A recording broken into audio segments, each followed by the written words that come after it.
السلام علیکم پیارے دوستو، آج پھر آپ کے لیے ایک پیاری سی سٹوری لائی ہوں جس کا نام ہے پنجرے کی شہزادی۔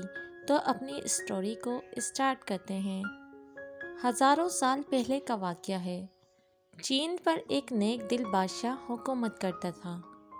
اس کی ایک ہی لڑکی تھی، شہزادی خاور اس کا نام تھا۔ وہ بہت خوبصورت تھی۔ اس کا چہرہ سورج کی طرح چمکتا دمکتا تھا۔ شہزادی کو بچپن ہی سے پھول اچھے لگتے تھے۔ وہ ہر وقت اپنے محل کے باغ میں کلیوں اور پھولوں سے کھیلتی رہتی۔ ایک دن سیر کے دوران اس نے گلاب کی ٹہنی پر پھدکتی ہوئی ایک سونی مونی چڑیا دیکھی۔ شہزادی کا جی چاہتا تھا کہ اس چڑیا کو پکڑ کر کسی پنجرے میں بند کر لے۔ اس نے دوڑ کر چڑیا کو پکڑنے کی کوشش کی، مگر چڑیا جتنی خوبصورت تھی اتنی ہی شرارتی تھی۔ وہ ایک شاخ سے اڑتی تو دوسری پر جا کر بیٹھ جاتی۔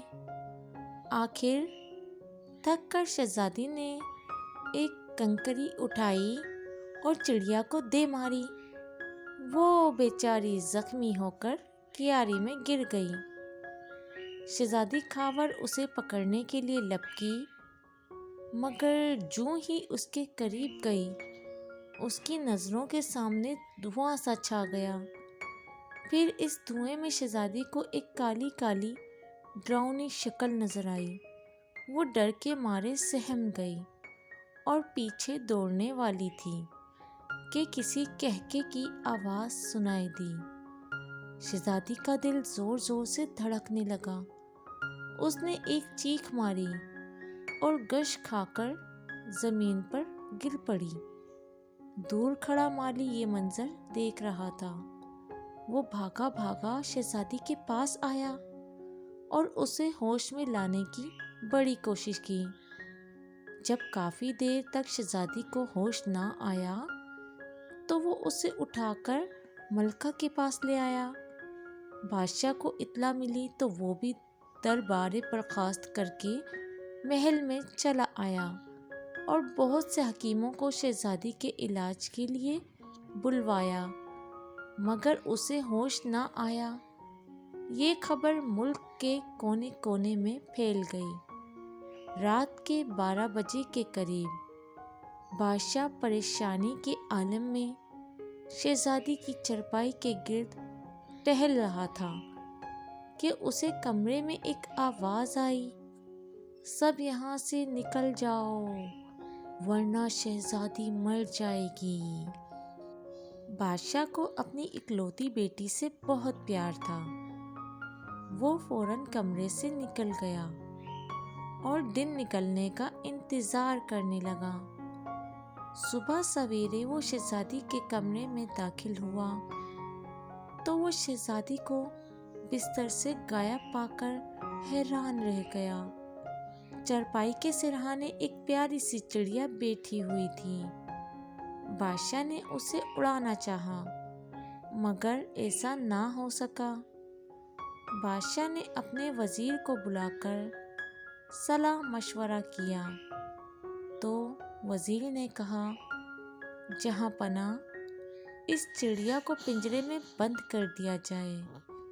اس کے بعد سارے ملک میں منادی کر دی جائے گی کہ جو پنجرے کی چڑیا کو شہزادی کے روپ میں لائے گا اس سے شہزادی کی شادی کر دی جائے گی۔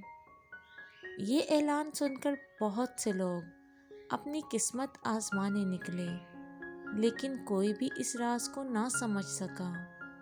اتفاق سے دور دراز کے شہر میں ایک غریب لڑکا رہتا تھا جس نے دن رات ایک کر کے 10ویں جماعت پاس کی تھی۔ اس لڑکے کا نام شریف تھا۔ وہ بہت محنتی اور با اخلاق لڑکا تھا۔ اس کا دل چاہتا تھا کہ کسی طرح سے وہ پنجرے کی چڑیا کو شہزادی کے روپ میں لے آئے اور پھر چین کا بادشاہ بن جائے۔ شریف ایک رات اسی سوچ میں ڈوبا ہوا تھا کہ اسے کمرے سے کھی کھی کھی کھی کھی کھی کی آواز سنائی دی۔ شاید کوئی ہنس رہا ہے، شریف نے سوچا۔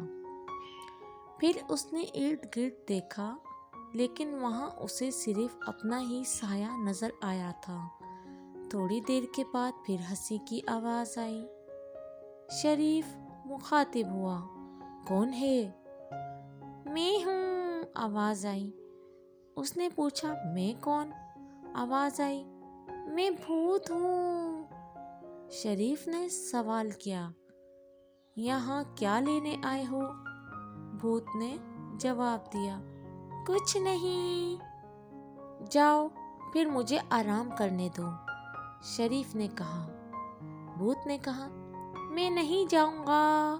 شریف نے کہا، تو نہ جاؤ، میرے ساتھ آ کر لیٹ جاؤ۔ بھوت یہ سن کر بہت خوش ہوا۔ اس نے شریف سے کہا، تم اچھے لڑکے معلوم ہوتے ہو، مجھے دوست بنانا پسند کرو گے؟ کیوں نہیں، شریف نے جواب دیا۔ اور پھر ایک ننھے منھے بونے کی شکل کا بھوت شریف کے کمرے میں ٹہلنے لگا۔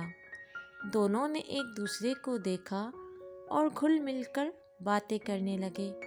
شریف نے بھوت کو بتایا کہ اس کے دل میں شہزادی سے شادی کرنے کی خواہش ہے، مگر وہ بیچاری تو پنجرے میں بند ہے۔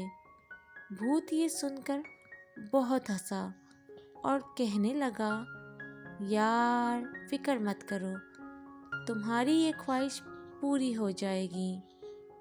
اس کے بعد بھوت نے کہا کہ میں یہ سارا راز خوب جانتا ہوں۔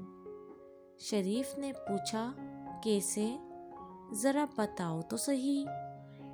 بھوت نے کہا، ایک دن صبح میں شہزادی کے باغ میں چڑیا بن کر اڑ رہا تھا کہ شہزادی نے مجھے کنکری مار کر چھیڑا۔ مجھے غصہ آ گیا، میں اپنے اصلی روپ میں آیا تو شہزادی بے ہوش ہو گئی۔ رات کو میں اسے وہاں سے اٹھا لایا اور اس کی جگہ ایک چڑیا چھوڑ آیا۔ اب یہ شہزادی سمندر پار کے جزیرے کی ایک کال کوٹری میں بند ہے۔ یہ لو اس کی چابی۔ لیکن میرے دوست ذرا ہمت سے جانا، راستہ بہت خطرناک ہے۔ اگر کوئی اور بھوت تمہارا راستہ روکے تو اسے میری یہ انگوٹھی دکھا دینا۔ اتنا کہہ کر بھوت کمرے سے غائب ہو گیا۔ شریف دوسرے دن سیدھا بادشاہ کے پاس پہنچا اور اس سے کہا، مجھے اصل راز معلوم ہو چکا ہے۔ آپ کی بیٹی سمندر پار کے جزیرے میں قید ہے۔ میں جب اسے رہا کراؤں گا تو یہ پنجرے کی چڑیا خود بخود اڑ جائے گی۔ بادشاہ یہ سن کر بہت خوش ہوا۔ شریف نے اس سے اجازت طلب کی اور کال کوٹری کی طرف روانہ ہو گیا۔ راستے میں اسے ایک بوڑھا بابا ملا۔ اس نے شریف سے کہا، بیٹا مجھے بڑی بھوک لگی ہے، کچھ کھانے کو تو دو۔ شریف کے پاس ایک ہی روٹی تھی جو اس نے بابا کو دے دی۔ بابا نے اسے دعائیں دی۔ وہ اپنی منزل کی طرف جا رہا تھا کہ سمندر کے کنارے باہر خشکی پر ایک مچھلی تڑپ رہی تھی۔ شریف نے اسے پکڑ کر پانی میں چھوڑ دیا۔ مچھلی نے بھی اسے ڈھیر ساری دعائیں دی۔ پھر شریف کو راستے میں کئی بھوت ملے، مگر اس نے اپنی انگوٹھی دکھائی تو انہوں نے اسے جانے دیا۔ سمندر پار کے جزیرے میں پہنچتے ہی شریف کی نظر ایک پرانی ٹوٹی پھوٹی کوٹری پر پڑی۔ وہ سمجھ گیا کہ شہزادی یہیں ہوگی۔ اس نے بڑھ کر دروازہ کھولا تو سامنے پتوں کے بنے ہوئے قالین پر شہزادی خاور سوئی ہوئی تھی۔ شریف کے قدموں کی آواز سن کر وہ جاگ پڑی اور اپنے قریب ایک انسان کی صورت دیکھ کر وہ رونے لگی۔ شریف نے اس کی ہمت بڑھائی اور اسے واپس محل میں لے آیا۔ بادشاہ اپنی بیٹی کو زندہ سلامت دیکھ کر بہت خوش ہوا۔ اس نے پنجرے کی طرف دیکھا تو وہ خالی تھا۔ چڑیا اس میں سے خود بخود اڑ چکی تھی اور اس کے سامنے اس کی بیٹی خاور بیٹھی تھی۔